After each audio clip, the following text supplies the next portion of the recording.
vez que sabemos que usted es el albacea, ¿qué responsabilidad tiene usted para que el público del programa sepa y entienda qué viene?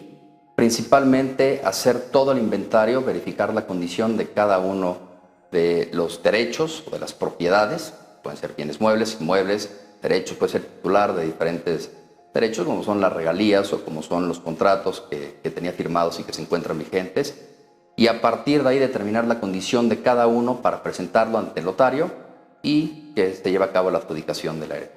Existe un listado también bastante organizado que permite hacer más fácil la tarea. En el caso de los bienes inmuebles, me quiero detener un poco ahí porque también se ha hablado acerca de algunos inmuebles que están a nombre de otra persona, pero que habrían sido adquiridos con capital de Alberto. Y me refiero a los que están a nombre de Silvia Urquídez. ¿Qué se hará en tal caso? Regularizar la parte únicamente para documentar que efectivamente son bienes del señor Aguilera y ejercer las acciones que sean necesarias para recuperarlos en la manera que se deben recuperar y que queden escriturados de manera correcta. ¿Se pueden salvar esos inmuebles entonces? Claro. ¿Se pueden recuperar? Bueno, es que está documentado. No importa lo que diga la gente, aquí volvemos al mismo punto. El no estar desmintiendo a las personas cuando dicen algo no significa que no sea porque se tengan los elementos. Es decir, que se está operando, que se está ejecutando ya. Correcto. ¿Me puede explicar el origen de esta sociedad Aguival S.A. que se filtró hace unos días a la prensa que existía desde 79? ¿Cuál es el origen? ¿Cómo se formó? ¿Quiénes son los socios y en qué porcentaje? Es una sociedad constituida por parte del señor Aguilera con sus hermanos. Se realizaron diversas modificaciones a los estatutos y al día de hoy, desde hace ya varios años, los únicos accionistas son los 4 hijos del señor Aguilera. Ok. Exclusivamente. Nosotros supimos, porque hemos estado viajando a Ciudad Juárez, de que había una tentativa de tomar posesión de la casa de 16 de septiembre y de la casa del Semyase. ¿Qué pasa? ¿Y ustedes están enterados de esta controversia? Sí, correcto. Bueno, lo que dicen es que quieren tomar posesión de estos bienes porque se sienten con derecho, le atribuyen derechos accionarios al señor Pablo Aguilera, los cuales no tiene hace mucho tiempo, y de continuar haciendo lo que han venido haciendo desde que murió el señor Aguilera, pues las consecuencias legales están establecidas en la ley, únicamente será emprender las acciones necesarias. En el caso del Semyase, que hay un plan que es público, que Iván Aguilera ha hecho público, de reabrirlo, ¿cuándo creen ustedes que podría hacerse? Una vez que se regularice todo, es decir, cuando se tenga la plena firmeza de que todo se encuentra documentado correctamente para hacerlo sin ningún problema y que opere como debe hacer. ¿Qué se planea hacer ahí? ¿Qué se va a hacer? Esa es una decisión de la familia Aguilera. Y en el caso de la casa de 16 de septiembre, existe el mismo plan de abrirla como un museo. Como un museo, ¿no? Efectivamente. ¿Cuándo pasará? Hasta que todo esto termine y tengan la certeza de que no va a salir alguien más pretendiendo argumentar tener derecho. ¿Desde cuándo es usted abogado de la familia, en especial de Alberto Aguilera? Enero del 2012. ¿Cuál es la situación legal de la familia? Bueno, la situación legal de la familia sigue como siempre, únicamente en cuanto a la sucesión. Se ha estado dando el trámite correcto conforme a la ley, por el Código Civil, para poder demandarla, es decir, ya se presentó el testamento ante notario, ya se aceptó el cargo de albacea y de heredero universal, que es uno de sus hijos. Se comienza a hacer el inventario, que se tiene un plazo establecido, y posteriormente la adjudicación. ¿Cuándo se abrió el testamento? El testamento tiene ya algunas semanas de haber iniciado el trámite.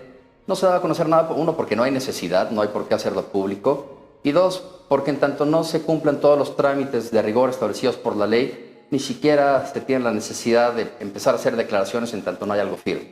¿Usted es el albacea? Es correcto. ¿Usted tenía idea que Alberto lo iba a nombrar albacea? Sí, yo lo ayudé a hacer su testamento. Ah, perfecto. ¿Cuándo lo dictó? En junio del 2014. ¿Existen otros testamentos que él haya escrito antes, dictado antes y los haya revocado o hay idea de algo así? Hubieron testamentos anteriores que expresamente se revocaron y este es el único que prevalece ya. ¿Quiénes son los hijos reconocidos legalmente de Alberto? Bueno, no es que hayan hijos reconocidos, no, sí, solamente existen 4 hijos que son los que él menciona: Iván, Joan, Hans y Jan. Y no existen más hijos entre los que salen que no son reconocidos, en los que salen que son medio reconocidos, únicamente son ellos 4. ¿Y los herederos quiénes son? Como heredero universal solamente Iván, para cumplir la voluntad de su padre. ¿Qué implica ser heredero universal? ¿A qué se va a enfrentar Iván qué va a recibir, pero qué también responsabilidades va a tener. No, la responsabilidad principalmente es moral para cumplir con la voluntad de su papá. La implicación legal es verificar el inventario que presenta el albacea y a partir de ello saber de qué manera va a disponer de los bienes, si hubiera que regularizar o no algo, y darle curso a lo que haya platicado con su padre. Es decir, que él tendría la capacidad de decidir qué es para quién. Él tiene la capacidad con el cargo de heredero universal, sin embargo, por lo establecido por su padre, él ya sabe de qué manera proceder. En el caso de que personas quisieran acreditarse como presuntos herederos, gente que está estableciendo tentativamente o presuntamente un lazo consanguíneo, ¿qué va a pasar? Para eso sirven los testamentos. Al final del día puede ser irrelevante si yo tengo 1 o 10 hijos.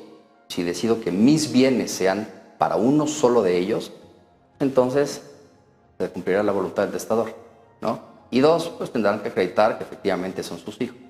¿Se puede hacer eso? ¿Se puede hacer cuál? ¿Acreditar que son los hijos? Sí, me refiero y hablo concretamente de que no existe hoy, los restos de Alberto son cenizas. Seguramente la ciencia tendrá sus recursos para hacerlo. Hasta este momento yo no tengo conocimiento que ninguna casa esté en venta porque además no se podría realizar estando a nombre del señor Aguilera. Sabemos que la de Santa Fe estaba en venta hace un tiempo, no lo sé si ahora también. Todo eso se detiene porque no hay forma de poder venderla en tanto no termine todo el proceso sucesorio. Es decir, que en este momento no se pueden tocar los bienes. No.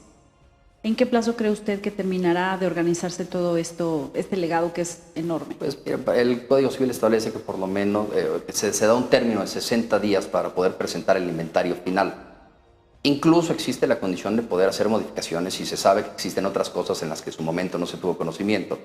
Así que un escenario absolutamente conservador podría ser ese plazo. Eso sí fluye por completo fácil y dócil la sucesión. Ha habido también personas, figuras públicas como Shaila Durcal o Aida Cuevas, que nos han contado que Alberto en su momento les cedió como un regalo pistas o temas musicales que les hizo anotar en una lista y les dijo son para ti. ¿Qué pasa con esos temas? Tendrán que documentar que efectivamente adquirieron los derechos conforme lo establece la ley. Okay. Es muy común que cuando una celebridad de este calibre muere, muchas otras que efectivamente pudieran haber recibido obras musicales a diferentes títulos, pero para poder explotarlas van a tener que acreditar que se adquirieron conforme a lo que establece la ley. Si no se acredita, ¿qué pasaría? Los derechos son exclusivamente del señor Aguilera.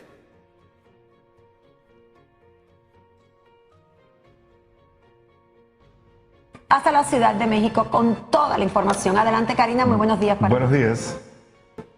Muy buenos días, queridos compañeros. Pues estamos en compañía de uno de los más prestigiados abogados de este país, con el licenciado Alberto Bullrich Ordriz, para que nos platique acerca nada más y nada menos del testamento de Juan Gabriel. En exclusiva para Un Nuevo Día, el licenciado el día de hoy nos trae el testamento de Juan Gabriel. Licenciado, buenos días. Platíquenos acerca de este documento que vamos a ver en unos momentos en pantalla, por favor. Bueno, este documento contiene la última disposición o la disposición, el deseo del señor Juan Gabriel, de la forma en que deben de estar distribuidos sus bienes, quiénes son los herederos y quién va a fungir como albacea para cuidar esos bienes. Licenciado. Del señor Alberto Aguilera, para que funja como heredero universal de sus bienes su hijo, el señor Iván.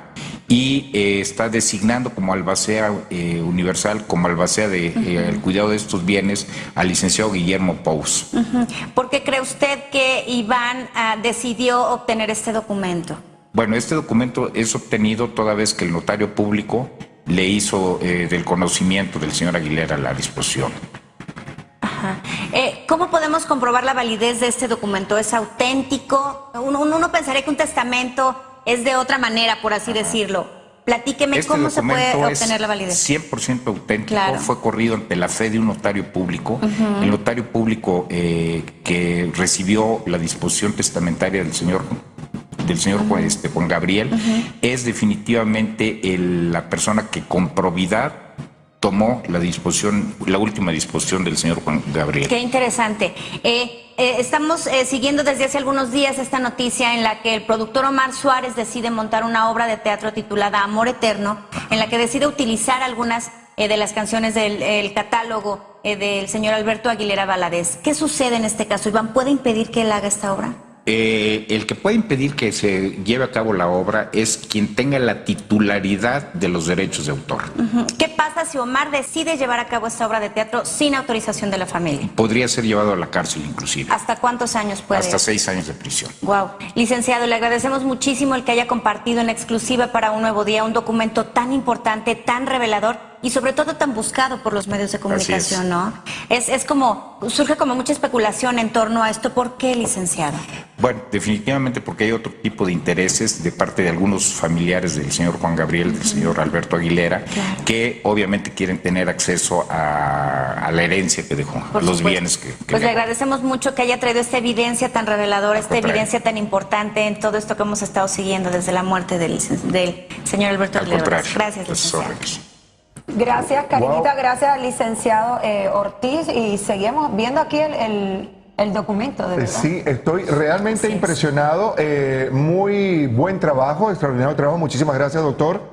Tengo aquí en mi mano, quizás lo mostramos, no lo leímos, pero voy a leer la parte que quizás al público le interesa. Dice, la cual contiene el testamento público abierto del señor Alberto Aguilera Valadez, en el cual se instituyó como único y universal heredero al señor Iván Gabriel Aguilera Salas y como albacea al señor licenciado Guillermo Pous Fernández. ¿Sí, más claro que eso? ¿Más claro que esto? Ahí se responden todas esas preguntas y esas dudas que a lo mejor muchos tienen. Pero bueno, cambiando de... Estamos aquí en YouTube y podrás seguirnos de cerca si haces clic en este botón de suscribir. Así que suscríbete y no te pierdas nuestros próximos capítulos